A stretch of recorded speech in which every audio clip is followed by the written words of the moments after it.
네, 여러분 먼저 사진 하나를 좀 먼저 보시겠습니다. 보통 우리가 이제 교회에 가면 가장 뒷자리에서 볼 수 있는 안내 문구인데요. 그 내용을 잠깐 이제 읽어드리면 예배에 일찍 오셨군요. 뒷자리는 양보해 주시고 앞자리에 먼저 앉아 주세요라고 이제 써 있습니다. 우리가 흔히 볼 수 있는 이 교회 문구는 왜 이렇게 기록을 하고 있을까요?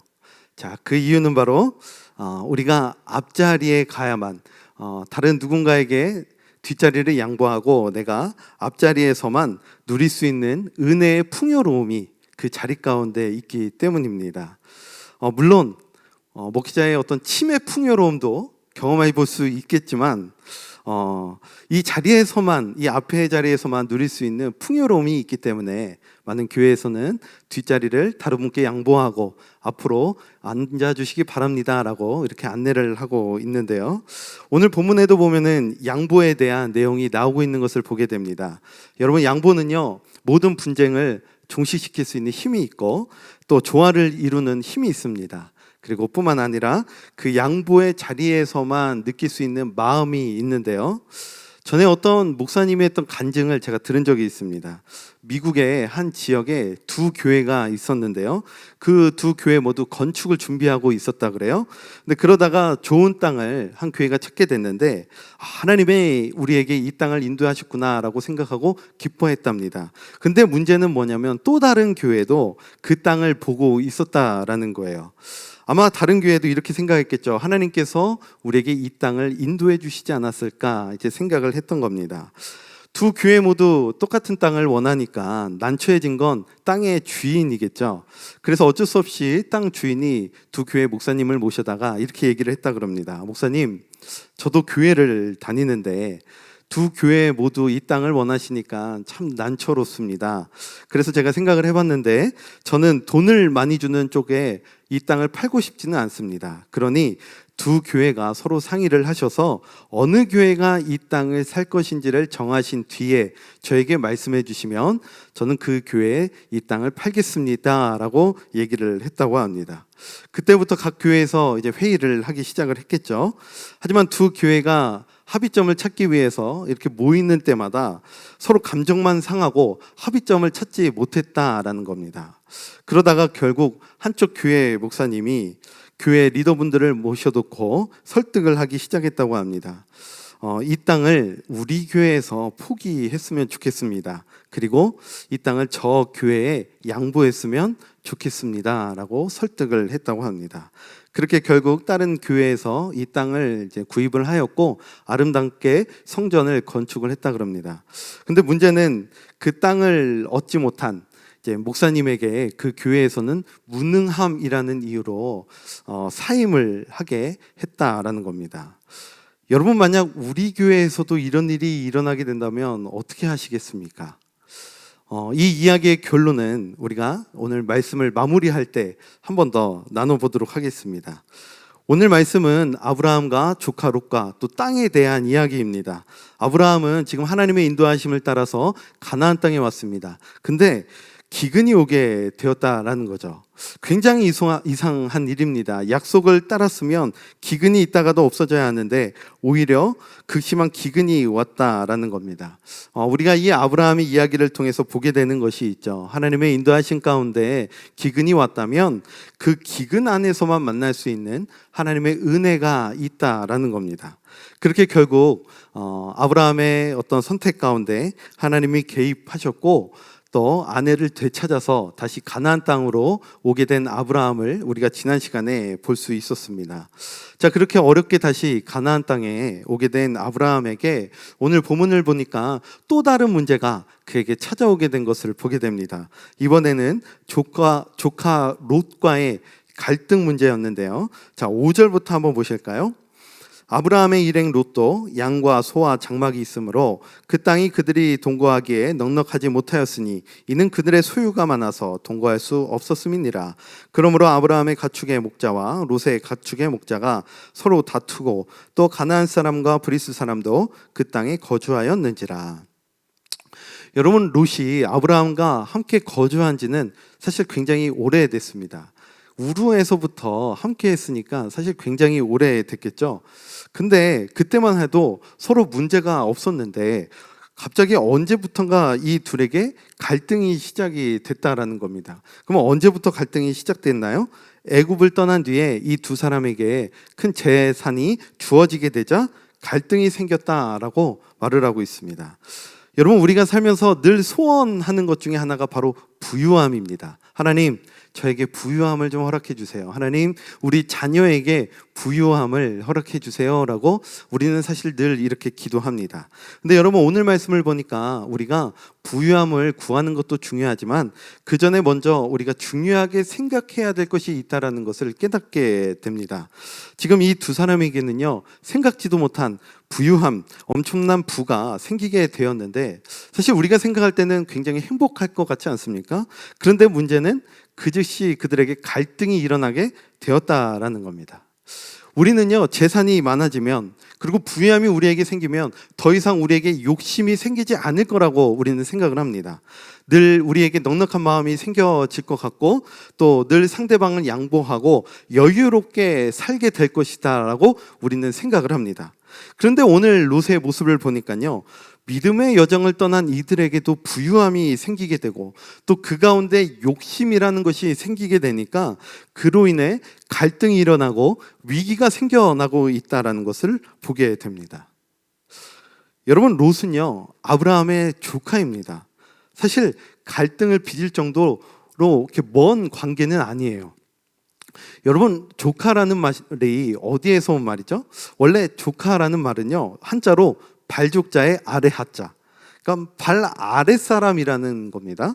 그러니까 임금님의 발 아래에 있다 그래서 굉장히 사실은 친한 관계를 얘기할 때 조카, 그래서 조카라고 얘기를 하는 겁니다. 그만큼 굉장히 가까운 사이를 말할 때 조카라고 하는 거죠. 근데 지금 이 둘 사이에 굉장한 거리감이 생겼다는 것을 우리가 오늘 말씀을 통해 보게 됩니다. 여러분, 창세기 13장 1절에 보시면 지금 이 상황을 굉장히 잘 보여주고 있는 설명이 나오는데요, 아브라함이 애굽에서 그와 그의 아내와 모든 소유와 롯과 함께 네겝으로 올라가니라고 1절에 보면 나옵니다. 근데 지금 아브라함과 롯이 애굽에서 나온 이후에 네겝으로 올라갔다라고 말하고 있는데요, 근데 사실 이 내용이 별것 아닌 것 같지만 성경이 이 인물들을 이제 소개하는 그 순서를 한번 보면요, 아브라함이 먼저 나오고 그 다음에 아내가 나오고요, 그 다음에 우리가 생각할 때는 롯이 나올 것 같지만 롯이 나오지 않고 모든 소유가 나옵니다. 그리고 마지막에 롯이 등장을 합니다.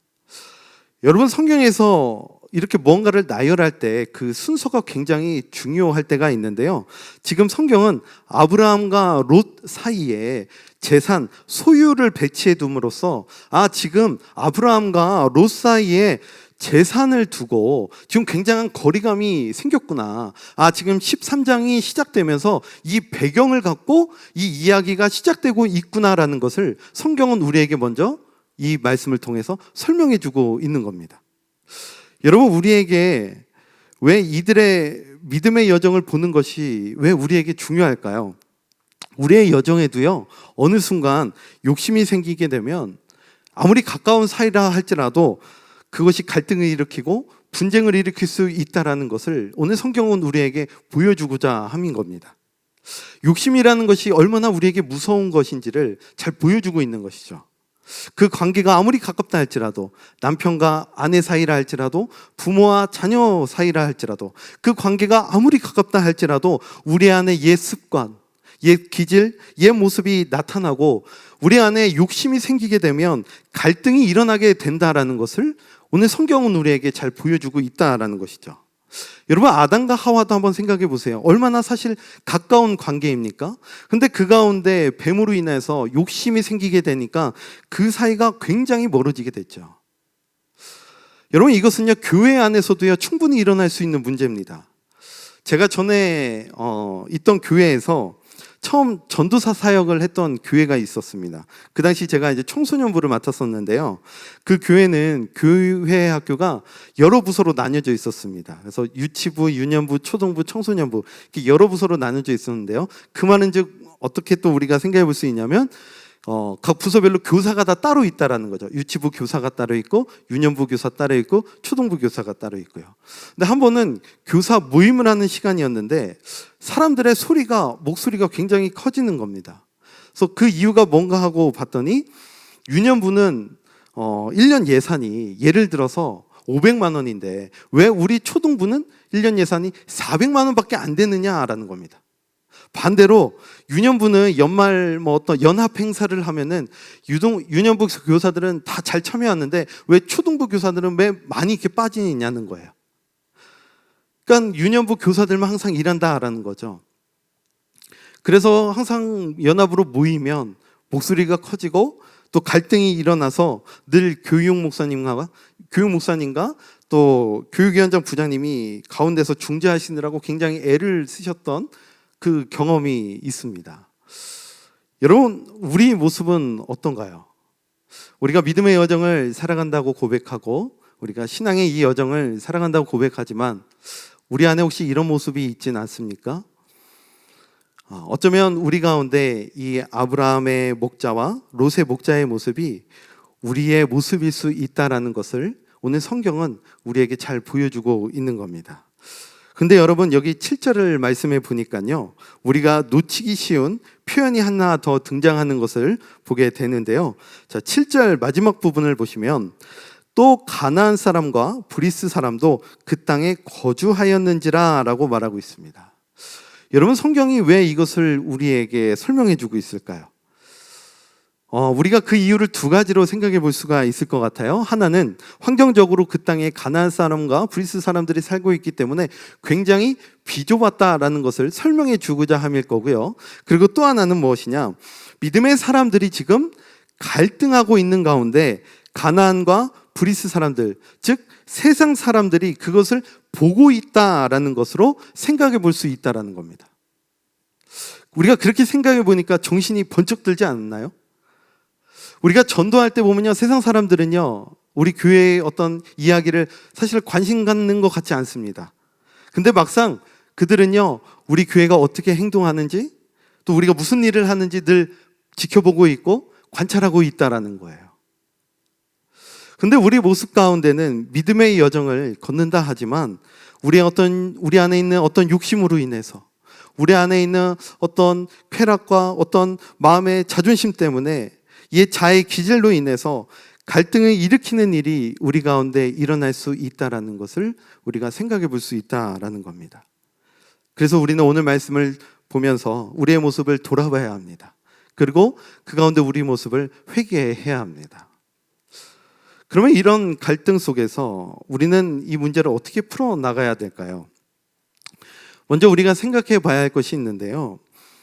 지난번 말씀에서 기근이라는 것이 기근 가운데서 만날 수 있는, 하나님을 만날 수 있는 기회가 될 수 있었다라고 지난번에 말씀을 드렸었죠. 마찬가지로 이런 갈등의 상황 동안 우리 믿음의 사람들에게는 하나님을 경험하고 또 믿음의 성장을 이룰 수 있는 시간이 될 수 있다라는 것을 먼저 기억하면서 우리가 다음 말씀을 보셨으면 좋겠습니다. 자, 그러면 이런 갈등 속에서 믿음의 사람들은 믿음의 성장을 이루어가기 위해서 어떻게 행동해야 하는지, 자, 8절 말씀을 한번 읽어보겠습니다. 8절 말씀을 한번 보세요.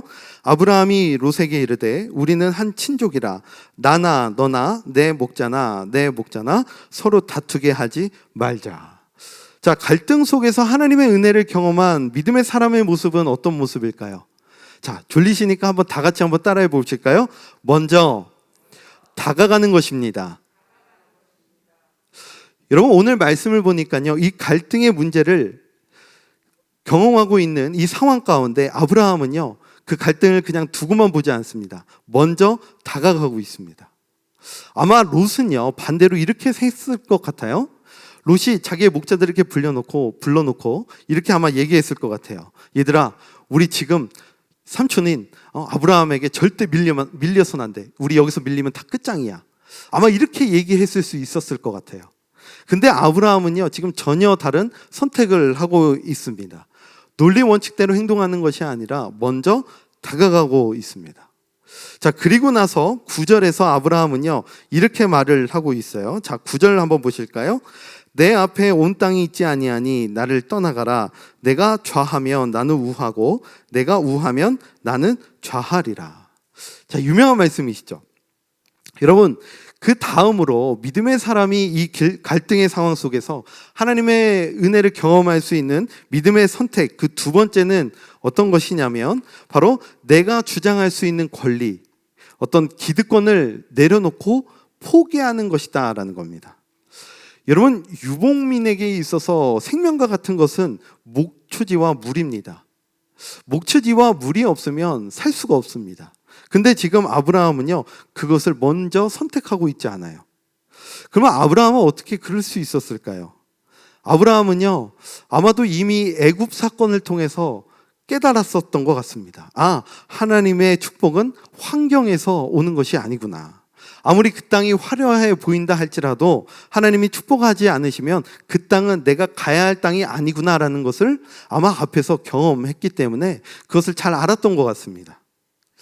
그러면 반대로 롯은 어땠을까요? 이 상황 가운데서 롯은 어떤 선택을 했을까요?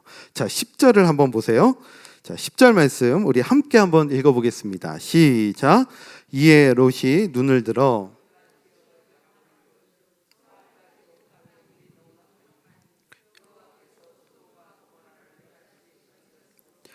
여호와의 동산 같고 애굽 땅과 같았더라. 자, 이번에는요, 롯이 선택할 차례입니다. 근데 롯은 어디를 보고 있죠? 약속의 땅을 바라보고 있지 않습니다. 약속의 땅 반대편인 동편을 바라보고 있습니다. 우리는 여기서 롯의 마음의 상태를 잘 알 수 있어요. 여전히 롯은 애굽을 그리워하고 있다는 걸 우리는 잘 알 수 있습니다. 여러분, 우리가 지난번에는 아브라함이 기근 앞에서 했던 선택을 보았었죠. 근데 이번에는요, 롯의 모습을 우리에게 성경은 보여주고 있습니다. 그럼 왜 롯의 선택을 이번에는 우리에게 보여주고 있을까요? 단순히 이런 롯을 보면서 우리에게 조롱하라고 기록한 걸까요? 아닐 겁니다. 그러면 그 목적이 뭘까요? 이것이 우리의 모습일 수 있다라는 겁니다. 믿음의 여정 가운데 우리에게 갈등의 상황이 주어질 수 있어요. 그런데 우리 마음속에 애굽을 만약에 버리지 못했다면 또 나 자신에 대한 어떤 욕심, 재물에 대한 욕심, 높아지고자 하는 그 욕심이 우리 가운데 여전히 있다면 또다시 우리는 옛 습관대로, 옛 기질대로 생각하고 선택할 수 있다는 것을 성경은 우리에게 보여주고자 하는 겁니다. 그리고 그 선택의 결과는 어떻게 나타나고 있는지 오늘 성경은 또 우리에게 잘 설명해 주고 있어요. 자, 12절과 13절에 보니까 하나님 보시기에 악한 땅인 소돔으로 향하게 되더라라는 겁니다. 여러분, 결국 오늘 성경에서 우리에게 말해주고자 하는 메시지는 무엇일까요? 우리가 믿음의 여정을 걷는다고 말하지만 우리 가운데 내 욕심, 내 자랑이 앞서게 된다면 우리는 세상의 어떤 화려함, 세상의 모습을 쫓는 그 선택을 할 수 있다라는 것을 오늘 성경은 우리에게 잘 보여주고 있는 겁니다. 자, 그러면 마지막으로요, 그런 갈등 속에서 양보하고 화평을 이루고자 했던 아브라함은 그럼 어떻게 됐을까요? 놀랍게도 롯이 떠나고 혼자 남은 그 자리에 하나님께서 찾아오고 계신 것을 보게 됩니다. 자, 14절을 한번 보세요. 롯이 아브라함을 떠난 후에 여호와께서 아브라함에게 이르시되. 여러분, 우리가 누군가에게 내 것을 양보하고 또 포기하게 됐을 때, 그럴 때 우리가 느끼는 감정은요, 때로는 나에게 남은 것은 아무것도 없다라고 느껴질 때가 있습니다. 우리가 믿음을 갖고 살아갈 때, 세상과 구별된 삶을 살아가게 될 때 때로는 세상 가운데서 내가 혼자라고 느껴지는 그 시간이 때로는 찾아올 때가 있습니다. 외롭고 쓸쓸함이 우리 가운데 있을 수 있어요. 앞에서 말씀드린 그 교회 목사님도요, 다른 교회에게 건축을 양보하고 그 교회를 사임하게 되셨을 때 얼마나 외롭고 쓸쓸하셨을까요? 그런데 놀랍게도요, 우리 하나님은 어떤 하나님이시냐? 그런 그를 혼자 두시지 않는 하나님이시다라는 겁니다. 그 빈자리를 하나님이 직접 찾아오셔서 함께 해주신다라는 거예요. 저희 목회자들이 많은 성도님들과 대화를 나누다 보면요, 여러 가지 아픈 사연을 듣게 될 때가 있습니다. 분명 열심히 신앙생활 하시는데, 분명 열심히 살아가시는데 왜 이렇게 일이 잘 풀리지 않으실까? 정말 그런 삶의 현장을 살아가고 계시는 성도님들의 이야기를 들을 때가 있습니다. 여러분들도 그런 생각 해본 적 있지 않으십니까? 왜 나는 교회 열심히 다니는데, 왜 나는 열심히 누군가를 위해 헌신하고 양보하고 섬기는데 왜 나는 이렇게 늘 손해만 있고 왜 나에게는 남아있는 것이 아무것도 없는 거지? 라고 혹시 생각해 본 적 없으십니까? 그런데 여러분, 이 시간 기억하셨으면 좋겠습니다. 그 힘들고 그 외로운 자리가 하나님을 만나고 하나님의 약속이 임하는 자리가 된다라는 것을 꼭 기억하셨으면 좋겠습니다. 이것이 바로 갈등 상황 가운데 있을 때 믿음의 선택을 할 수 있는 이유가 된다라는 겁니다. 그 자리에 있을 때에 우리는 약속의 하나님을 만날 수 있다라는 겁니다. 여러분, 롯이 떠나고요, 척박한 땅에 홀로 남겨진 아브라함에게 하나님은 찾아오세요. 그리고 이렇게 말씀을 하시죠. 네가 있는 곳에서 동서남북을 바라보라. 그리고 그 모든 것을 너에게 주리라. 여러분, 여기서 우리가 알아야 할 기가 막힌 표현이 있습니다. 네가 있는 곳에서라는 표현이에요. 여러분, 지금 아브라함이 서 있는 땅은 어떤 땅이죠? 척박한 땅입니다. 가나안 족속과 브리스 족속이 거하는 땅이에요. 사실 인간적인 눈으로 보면요, 한숨만 나오는 땅일 수 있어요. 빨리 이 땅에서 벗어나고 싶은 땅일 수 있어요. 외로움이 있는 자리일 수 있습니다. 그런데 하나님은요, 일단 그곳에서 빨리 벗어나라 라고 말씀하지 않으시고요. 어떻게 말씀하시나요? 네가 지금 서 있는 그 자리에서 돌아봐라 라고 말씀하십니다. 여러분, 이 말이 무슨 말일까요? 우리가 어떤 상황에서든지 우리가 믿음의 선택을 할 때에 지금 내가 서 있는 이 자리 가운데 하나님이 개입하시고 하나님이 임하시는 그 경험할 수 있는 자리가 된다라는 것을 오늘 하나님은 우리에게 가르쳐주고 있는 겁니다. 여러분, 이것을 깨닫는 은혜가 있으시기를 간절히 소망합니다. 여러분, 우리가 이것을 깨닫기 시작하면요, 우리 주변의 환경 때문에 내 마음이 뜨거워지는 것이 아니라 그 자리 가운데 임하시는 그 하나님 때문에 우리의 마음이 뜨거워지는 것을 경험하게 됩니다. 하나님은요, 네가 서 있는 그곳에서 동서남북을 바라보라 라고 말씀하셨어요. 근데 롯은 어떻게 땅을 바라보고 있습니까? 자기 욕심으로 땅을 바라봅니다. 애굽을 그리워하는 마음으로 바라봅니다. 그런데 지금 아브라함은 무엇을 통해 땅을 바라보고 있죠? 하나님이 약속을 통해서, 하나님이 그 땅 가운데 주신, 외로운 자리 가운데 주신 그 약속의 말씀을 통하여서 약속의 땅을 다시 한번 바라보게 된다라는 겁니다. 롯이 바라보면 바라볼수록 하나님과 자꾸 멀어지는 것을 경험하게 돼요. 그런데 아브라함은요, 바라보면 바라볼수록 하나님과 자꾸 가까워지는 것을 경험하게 됩니다. 그래서 오늘 마지막 절 18절에 보니까요, 하나님께 예배하고 있는 아브라함의 모습을 우리가 보게 됩니다. 결국 이런 아브라함은요, 롯이 볼 수 없었던 그 약속 안의 풍요로움을 발견하게 됩니다. 롯은 발견할 수 없었던 그 풍요로움을 아브라함은 발견하게 된다라는 겁니다. 자, 그러면 그 풍요로움은 무엇일까요? 자, 15절부터 한번 보실까요? 보이는 땅을 내가 너와 내 자손에게 주리니 영원히 이르리라. 내가 내 자손이 땅의 티끌같이 되리니 사람이 땅의 티끌을 능히 셀 수 있을진데 내 자손도 세리라. 너는 일어나 그 땅을 종과 횡으로 두루 다녀보라. 내가 그것을 내게 주리라. 여러분, 이 말씀이 무슨 말일까요? 지금 서 있는 땅은 비록 척박한 땅이지만, 외로운 자리일 수 있지만, 내 것은 아무것도 없는 땅인 것 같지만 그 땅에서만 누릴 수 있는 풍요로움이 있다라는 겁니다. 내가 때론 양보했을 때, 내가 때론 화평의 자리로 인하여서 내 것은 아무것도 남지 않았다고 느껴지는 그 자리 가운데, 이 세상 가운데 구별된 삶을 살아감으로 인하여서 세상 사람들은 갖고 있지 않는 어떤 화려함이 나에게 없을지라도, 그래서 내가 서 있는 땅은 척박해 보이는 땅일지라도 하나님께서 주시는 풍요로움은 그 자리 가운데 있다라는 겁니다. 롯이 보지 못하는 하나님이 주시는 풍요로움을 그 땅에서 발견하게 되었다라는 것이죠. 그래서 아브라함은 믿음으로 내 세대뿐만 아니라 다음 세대, 내 자손에까지 이루어지게 되는 그 축복을 바라보게 된 것입니다. 그리고 아마 부지런히 그 땅을 믿음으로 밟으며 이렇게 고백하지 않았을까요? 하나님, 이 땅도 저와 제 자손에게 주시는 거죠? 하나님, 제가 밟는 이 땅도 하나님 주시는 거죠? 이렇게 믿음으로 고백하지 않았을까요? 얼마나 기쁨과 설렘으로 그 가나안 땅을 밟으며 다녔겠습니까?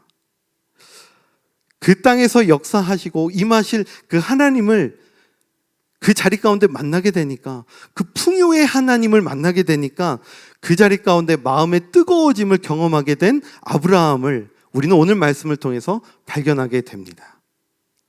자, 이제 앞에서 얘기했던 그 목사님 이야기를 다시 한번 말씀드려 보겠습니다. 그렇게 다른 교회에 양보를 결정하고 결국 사임하게 됐던 목사님은 다른 지역에 개척을 하셨습니다. 처음에는 부흥이 더디 됐다고 합니다.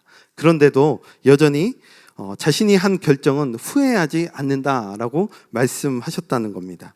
그렇게 이 목사님은 그 지역 사람들을 사랑으로 섬겼고, 성도들을 사랑으로 섬겼고, 또 열심히 양육하고 목회를 하셨다 그럽니다. 그렇게 결국 그 지역에서 이 교회는요, 양보하는 교회, 화평을 이루는 교회로 소문이 났고, 평소 교회에 관심 없던 많은 사람들도 이분을 통해 복음을 듣게 되고, 또 많은 사람들이 이 교회에 오게 됐다라는 그런 간증을 제가 듣게 됐습니다. 사랑하는 여러분, 때론 우리의 이 믿음의 여정 가운데 우리의 욕심으로 인하여서 어떤 우리의 자존심 때문에, 또 세상의 풍요와 즐거움 때문에, 그것을 쫓는 어떤 그런 마음 때문에 우리가 세상에서 하는 어떤 선택들, 또 우리의 어떤 갈등들 가운데 나타나고 있는 우리의 모습을 볼 수가 있습니다. 혹시 지금 우리의 모습 가운데 그런 욕심의 모습 때문에 우리 가운데 갈등의 모습이 있지는 않는지 다시 한번 오늘 말씀을 통해서 돌아와 봤으면 좋겠습니다. 또한 우리 가운데 갈등이 있을 때 하나님의 약속을 붙들고 손해로 보지 않는 믿음이 여러분들에게 있으시기를 소망합니다. 믿음을 따라 우리가 화평을 선택하고 또 양보를 선택할 때 그 자리 가운데서만 만날 수 있는 하나님이 계심을 여러분들 믿으심으로 그 자리 가운데 만나게 되는 그 하나님의 풍요로움을 경험할 수 있는 여러분들 되시기를 간절히 소망합니다. 여러분, 우리가 바라는 땅은 어떤 땅입니까? 이 세상의 땅이 아니라 하나님 나라가 임하는 땅인 줄 믿습니다. 믿음으로 여러분 그 땅을 소유하시고, 또 믿음으로 서 있는 그 자리에서 하나님의 축복하심을 믿고, 또 그 자리 가운데 찾아오시는 하나님을 만남으로 말미암아 그 자리 가운데 하나님의 풍요로움을 예배하시고 또 찬양하시는 여러분들 되시기를 간절히 소망합니다.